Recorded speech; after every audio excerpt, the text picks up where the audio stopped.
We want to take you now to Lake Charles, Louisiana, where President Biden is delivering remarks as part of the president's Getting America Back on Track tour. Let's listen in. 29. Please sit down, everybody. I was 29 years old when I got elected, and I went to see Russell Long. And he said, son, I made my stops to all the senior senators, which is what you do in those days. And he said, son, sit down, sit down. He pounded his desk. And I sat down. He said, how much money did you spend in your campaign? And I said, well, sir, and this is going to shock you. I said, a little over $285,000, but then I had to borrow some money and to get through it, and I just won barely by less than a half a percentage point. And he said, well, it's a good thing you won. And I said, how's that? He said, well, you got yourself a $38,000 deficit. And I said, yes, sir. He said, well, if you hadn't won, you just have a plain old deficit. Now you can have a deficit party. God, he was amazing, an amazing guy. And both of you are amazing. Mr. Mayor, you got a great city. And as I said, I've been here more than once, and it's good to be back. And it's hard to believe that you got hit as badly as you have within the time frame you have. And I used to spend some time with Randy. He got hit a little bit, but not like you did, not like you have. And Gov, we have to build back. We have to build back better. One of the things that I'm proud of is in the first 100 days that I became president, we have created more jobs in that period of time than any administration in history. But the way I look at that, that's just a down payment getting us back for the American Recovery Act, just getting us back and getting people. A lot of that had to do with getting people vaccinated, getting 600 million doses of the vaccine and getting people in a position where it was available. But now it's about rebuilding America, rebuilding in a way that it has resilience. And the folks who are going to rebuild it are those folks right over there, unions. We're going to rebuild it in a way that we're going to provide good jobs. Well, look, as I said, it's good to be back, Governor Edwards and Mayor Hunter. And I also want to thank President Wren, union president, AFL-CIO, head of the there you are. I couldn't find you. Folks, there's when it comes to bridges and roads and the like, I've never seen a Republican or Democrat road. I just see roads. And Mayor, you're a Republican. You wrote a newspaper article suggesting that we, along with the governor, the Democratic mayor of Shreveport, Mayor Perkins, as to why we need the American Jobs Plan, and which is what I'm here to talk about today. A once-in-a-generation investment in America itself. To create jobs, to modernize our bridges, our roads, our highways, our ports, our airports, our water pipes, our water projects, high-speed internet, transmission lines, and sustainable housing. Sustainable housing. Jobs rebuilding the foundations of a strong, fair, and resilient competitive economy. I know the times have been tough here. The damage of the hurricanes has been devastating. Governor's already spoken to me. We're talking with OMB and with our folks and Republicans and Democrats in the Congress, because I believe you need the help. I believe you need the help. We're going to try to make sure you get it. But the people of Louisiana always have picked themselves up, just like America always picks itself up. There's no quit in America. There's no quit in Louisiana that I've observed. But that doesn't mean the federal government, because it was local, doesn't mean it shouldn't help. I promise you, we're going to build back better than ever, more resilient, and build back in a way that all we build is better able to withstand storms and that are becoming more severe and more frequent than ever. I think we have to. You might have noticed I promised I would have a climate forum for the world in Washington within 100 days. Well, 40 heads of state showed up, from the largest countries in the world to some of the smallest. We can't deny it. There is a real change in the weather. And if we go 1.5 degrees warmer, we're going to be in real trouble, a point of no return. Matter of fact, a lot of it we're going to have to build back now in terms of infrastructure. We got to build back to a different standard, not to what it was. It's got to be better, because the climate has changed enough now that it's still going to rise 2 feet when it rains. We got to build for what is needed now. And I promise you, we're going to do that. And we're better prepared to withstand storms and becoming more severe and more frequent. We're standing here in the shadow of the I-10 bridge, which I've gone over several times myself in the past. And it's a perfect example of how we've neglected as a nation to invest in the future of our economy and the future of our people. You know, when the bridge was built in 1952, it was built there's nothing there. It was built to make sure that we, in fact, are able to, it was going to last for 50 years. That was 20 years ago. It was built for 50 years. The I-10 bridge was built to handle daily traffic load of 37,000 crossings. Well, but today, every day, more than 80,000 cars and trucks cross over that bridge. And it doesn't have the modern safety features that bridges need to have now. You know, 6 lanes of interstate narrow into 4 lanes of a bridge. That's a recipe for disaster. And that's what I'm sure you don't need to tell the drivers around Lake Charles, that it means traffic bottlenecks and delays. And at the last inspection, this bridge was categorized as in poor condition. And after decades of politicians studying it and talking about it, Governor Edwards is the one finally moving forward with a project to actually replace the bridge. One with 6 lanes, new interchanges, that's safer, reduces congestion. And it shouldn't be this hard to take so long to fix a bridge that's this important. It makes no sense. But the truth is, across the country, we have failed. We have failed to properly invest in infrastructure for half a century. Last 4 years, how many times did you say this is going to be infrastructure week? Well, I got so tired of hearing infrastructure week, nothing happened. Nothing has happened. And across America, there are more than 45,000 bridges that are structurally deficient. Structurally deficient. Every day, Americans cross these bridges 178 million times, and they are structurally deficient. We've seen what happens when they deteriorate. Remember a few years ago, 2 counties over in Mississippi had to shut down more than 60 bridges that were in poor condition. 60 bridges. People in those communities were rerouted from 40 to 50 miles, detours, with half-hour to hour delays. One of the areas when I was doing this with our last major plan, when Barack was president, was in Pennsylvania. There was a large shopping center, a school, and the rest, and it was just across a creek, as we say up in that way. And the bridge across it was deficient. But there was a fire station just in eyesight from here to the others to the parking lot. But guess what? When there was a burn, when there was a fire, it took them, they had to go up 9 miles to find the bridge, come back, and by that time, a hell of a lot of damage was done. Well, there are bridges all over America, big and small, like that.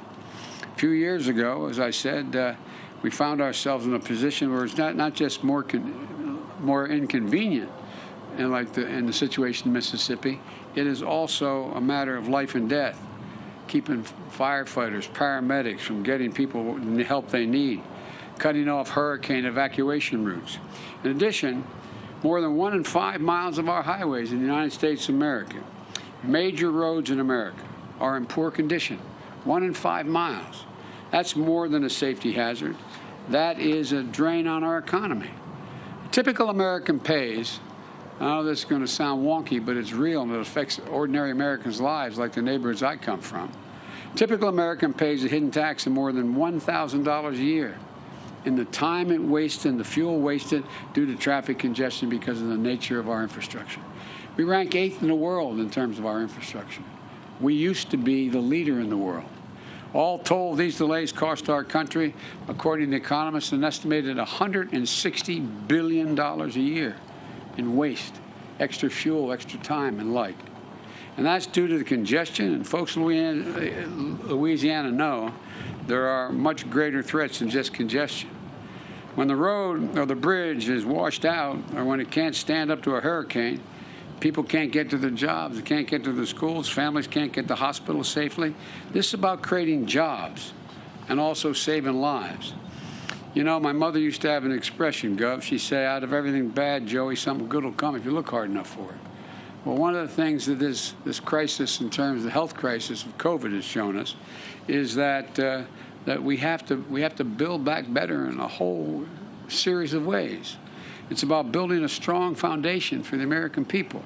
So when I think about the threats of hurricanes and global warming and the poor condition of our economy as it relates particularly to infrastructure, I think of one thing. I think of jobs. Everything we're gone through is now the blinders have been taken off the American people. They know how bad a shape things are in. But it creates, if we move, all the economists, including the liberal as well as conservative think tanks, point out we'll create up, if we pass this jobs plan, create up to 16 million good-paying jobs. Not $8 an hour, $12 an hour, $15 an hour, prevailing wage jobs. Wages you can raise a family on. My dad would say you have just a little bit of breathing room after everything's paid. And so, you know, this state is working to rebuild the I-10 bridge, but we can put America to work in every state, fixing roads and bridges that are in desperate need of repair. My plan is a one-time $115 billion investment, above and beyond business as usual, what we usually do, everything in the Highway Trust Fund. This is above what we have spent in the past. So we can modernize bridges and roads and highways that need it most, putting people to work in good-paying jobs. Now, I know a lot of you watching at home are thinking that, well, you know, if these jobs are for you, well, you know, all you folks who feel left out as the economy is moving so rapidly, everything's changing, and you're wondering whether what you did before is going to be available to be done in the future. Well, let me tell you something. If you feel left out and forgotten in a rapidly changing economy, let me speak directly to you. Nearly 90% of all the infrastructure jobs that this is going to create won't require a college degree. 75% of them won't even require an associate's degree. These are jobs that can't be outsourced. They just require something we've got in good supply here in Louisiana. Hard work, grit, and sweat, like the workers that are here today, and like all of the people you know and grew up with. American Jobs Plan is a blue-collar blueprint to rebuild America. A blue-collar blueprint to rebuild America, to supercharge our economy so we can move goods, get to work, become more competitive around the world. You know, to shorten our commutes, to give us back a lost time to our families, to make our commute safer, save lives. All told, the American Jobs Plan is going to modernize 20,000 miles of highways and roads. It will fix the nation's 10 most economically significant bridges that require replacement. They're just not safe anymore, which this bridge could be one of them. It repairs 10,000 bridges that desperately need to be upgraded. Bridges that get kids to school, people to market. And you know, when you build better roads or extend the train line over to the next town or install reliable high-speed internet, it sparks new life and investment in communities. It gives people hope. Business picks up at the local convenience store, at the seafood market, at the hardware store, where the centers of people's locus and their jobs and their economies. Better jobs start coming to town. You haven't seen that in a long time. Suddenly, young people don't have to make the decision whether they have to leave to have a better opportunity.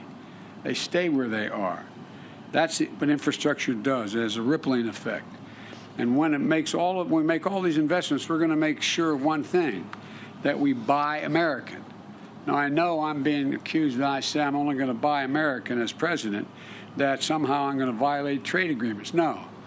Since the 1930s, you're allowed to, a president could just decide to buy only American. It's just, I'm going to get to spend somewhere in the order of $600 billion this year, everything from building an aircraft carrier, new decks and all. And I guarantee you one thing, and I've set it in place. Every single thing from the deck of an aircraft carrier to a railing in a new building is going to be built by an American company, American workers, American supply chain, so that we invest American tax dollars in American workers. And that's what we're going to do, I promise you. Because right now that law has existed, but you're allowed to have exceptions. So what do? Last presidents come along and said, well, we have a little trouble making sure we can find somebody who is able to put the railings in this new building and the stairwells. Well, guess what? There's a whole hell of a lot of Americans to make that. So we're going to have a spot you just call the White House. We'll find you any company that makes those railings, for example, as one concrete example, rather than going abroad to purchase those. It's going to create jobs and going to generate economic growth. And look, this is all about making a choice between giving tax breaks to super wealthy and to corporations and investing in working families. We're going to build a country. I look at this as what I'm talking about is giving essentially tax breaks to hard-working, middle-class, and working people who built this country. In my view, it's an easy choice. Invest in workers wearing hard hats and doing the hard work of rebuilding the country, and put line workers, for example, to put line workers and electricians to work laying thousands of miles of transmission lines to build a modern energy grid, to put engineers and construction workers to work building modern roads and bridges, weatherizing homes and buildings, and setting new standards where they have to be built with better material and they have to be built to withstand heavy winds and hurricanes and the like, and withstand the impact of the changing weather. To put plumbers and pipe fitters to work, replacing 100% of the nation's lead pipes and service lines that are delivering poison water to our kids. And there are over 400,000 schools in America have lead pipes leading. 400,000. Yes, that's right. 400,000 have lead pipes going to the schools right now. And you have over 10 million homes where their water source is fed by lead pipes that were laid years and years ago. We're going to rip it all up, and make it safe all across America. And it's going to provide millions of jobs, thousands of jobs, and it's going to provide much more security. It's going to put plumbers and pipe fitters to work, replacing this, so every child in America can turn on a faucet and not worry about drinking polluted water. I'm going to be visiting the water plant in New Orleans today to get a closer look at what's needed to modernize the city's water system, because it needs modernization, and they need it repaired. Look, these are the highest values investments you can make as a nation, and they last the longest. Economists, left, right, and center, agree that these are investments we need to make to generate historic economic growth that's maintained, not just bringing jobs back, but creating new jobs. And together with the American Rescue Plan, the American Jobs Plan is going to help the economy create, as I said, estimated over 16 million good-paying jobs. And folks, we can't afford to not do it. We can't afford to not spend the time and effort and money. Let me explain how we pay for this, because I'm not a deficit spender. Because, we had a tax cut the other team put in back in 2017, and it created a $2 trillion deficit, with the vast majority of that going to the top one-tenth of 1% of the wage earners. I don't want to punish anybody. You're entitled to be a millionaire or a billionaire. Just pay your fair share. Just pay. For example, if we just were to make sure that we had the tax rate for the top rate in America for income tax, what it was in the Bush administration, it would go from 36 to 39.6%. Well, guess what? That would raise a minimum of $10 billion a year. No one's hurt. Someone making that money is still going to have 2 homes or a jet plane, or these are mostly millionaires. They're not going to be hurt a little bit. But we're going to be able to put tens of thousands of kids in preschool and in free community college. What's going to help America more? Increase the educational standard of all Americans so they have 14 years of school, from 2 years of 3 and 5 year olds, 3, 4, and 5 years old. We show that happens if they not go to daycare, they go to school. No matter what the background of the home they come from, they catch up. 58% will go on to go to college. We know that now.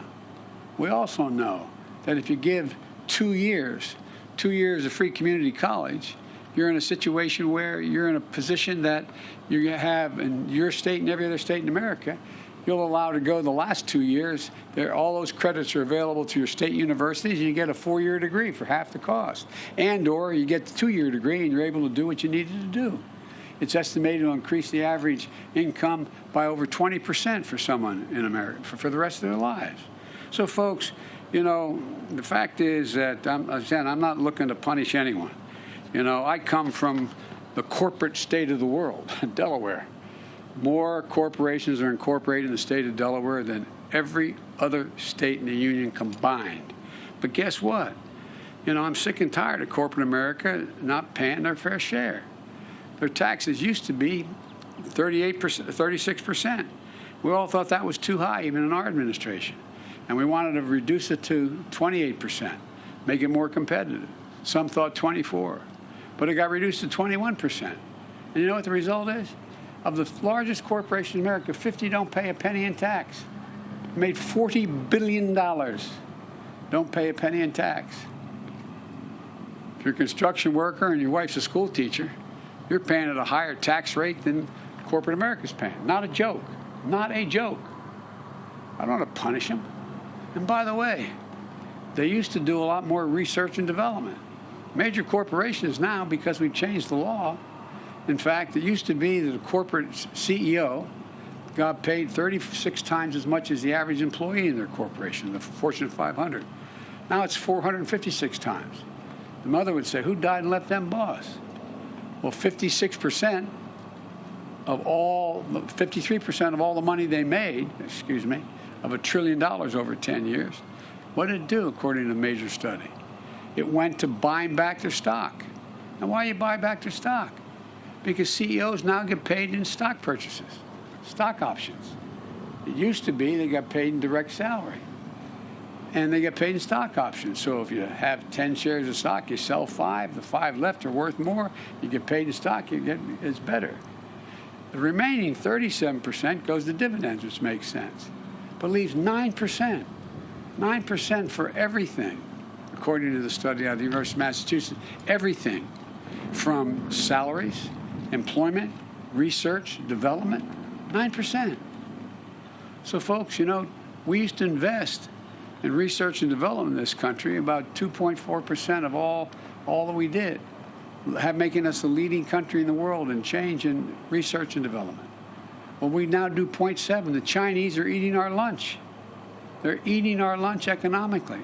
They're investing hundreds of billions of dollars in research and development. That's why right now, if it keeps going the way, they're going to own the electric car market in the world. They're going to own a whole range. We got to compete. We got to compete. And it doesn't cost anybody anything and deprive anybody of anything they have earned or deserve. As I said, we're now at a place where when they used to pay 35%, it's now 21%. The way I can pay for this is the $40 billion, for example, just making sure the largest companies don't pay zero, and reducing the tax cut to between 25 and 28. It's a couple $100 billion. We can pay for these things. I'm not talking about deficit spending. I'm talking about paying for. I realize I'm getting too wonky here, giving you too much detail. But the point is, what I'm proposing is badly needed and able to be paid for and still grow. Trickle down ain't working very well, man. We got to build from the bottom and up and the middle out. That's how we build America. That's how we built it so well back in the 60s. And so, folks, look, middle-class family, as I said, and a construction worker with a kid with 2 kids is paying more in federal taxes than a multi-million-dollar, billion-dollar corporation that's making billions of dollars in terms of the rate at which they pay. And look, here we go. You know, still, the fact is that the plans that I put forward meets the middle class and raises corporate rate. It also lowers it lower than any point that it was since World War II. And it's going to generate $90 billion each year, hundreds of thousands of jobs. We're going to put a lot of folks to work. And by the way, how many of you are veterans or have a brother, sister, mother, father who's a veteran? Well, here in Lake Charles, you got a new veterans clinic. It was built a few years ago beginning when Barack and I were in office. But most VA hospitals, for example, are 50 years old or older. Ask your buddies. Ask your buddies. We have more people, more veterans, and more active military committing suicide every week than are killed in all our wars. Why? Pick up a phone. We have more people coming back with post-traumatic stress than anything else. I carry in my pocket my schedule. In the back of my schedule, I have updates, U.S. troop updates. How many people have died in Iraq and Afghanistan? Not generally over 6,000. 6,000 as of this morning, 927. Because every single solitary one of those fallen angels left an entire community behind. Wounded, 53,196, not roughly 53,000. Well, guess what? Ask your people, ask around in your state and any other state. You got a husband, a wife calling saying she has post-traumatic stress and I need to get her in there right away. But we can't see you for 3 weeks. We don't have enough docs. And the buildings are 50 years old. We have a sacred obligation to invest in that infrastructure. Better docs, not better docs, more docs, more psychiatric nurses in order to take care of these things. Look, folks, the bottom line here is, and I'm going on too long, the American Jobs Plan puts people to work upgrading VA hospitals and put for our veterans and our service members and military families. And let me ask you, what's better for America? A tax cut to make corporations richer and CEOs richer, or investments going to make our country stronger, more competitive, and lift up the standard of living for everybody? And by the way, this is not punishing anybody. All those folks are still going to have 2 homes or 3 homes in their jets. It won't matter. Not going to change their standard of living one little bit. Not surprisingly, critics say they're worried that I'm going to stunt economic growth by raising taxes on corporations and wealth. There's just one problem with their argument: the facts. Experts have looked at it. The last time taxes were around the rates I'm proposing was in the 90s, and the economy boomed. America created 20 million new jobs in 8 years when these were the tax rates. And the fact are, the American economy has had record job creation and growth under the same kind of plan I'm proposing. And here's why. Our economy has always done best when everyone pays their fair share. Again, I'm looking to punish anybody. I'm looking to rebuild America as a world leader. I'm going to look to make sure we have the best and most significant infrastructure in the world. It's time to grow this economy from the bottom up and the middle out. Let me close with this. Infrastructure has historically been a bipartisan undertaking. There's no reason it shouldn't be that way again, as the mayor's evidence of, and others are. It's about coming together to create jobs, to make a more competitive world. What's the first thing anybody asks you when they want to put a new facility here in your city? How close is the interstate? What's the access to the lake? What's the water supply? They want to know you have the best infrastructure. Companies and corporations go where they can get their product made the quickest and get it to market the fastest. And we're doing everything we can to win the competition for the 21st century. I'm willing to hear ideas from both sides. I'm meeting with my Republican friends up in the Congress to see, number one, how much they're willing to go for, what they think are the priorities, and what compromises meet men. I'm ready to compromise. But what I'm not ready to do, I'm not ready to do nothing. I'm not ready to have another period where America has another infrastructure month and doesn't change a damn thing. America is more competitive, better, and more capable than any nation in the world. There's not a damn thing we cannot do when we do it together. It's about time we start working together like mayors and local officials do, like governors do. I find more support from Republican governors and mayors and Democratic governors and mayors around the country because they gotta answer the question: is life better in this town, this city, this state than it was before I got elected? And we can make it better. We can make it better. It shouldn't be controversial. So let me conclude by saying God bless you all, and may God protect our troops. Thank you.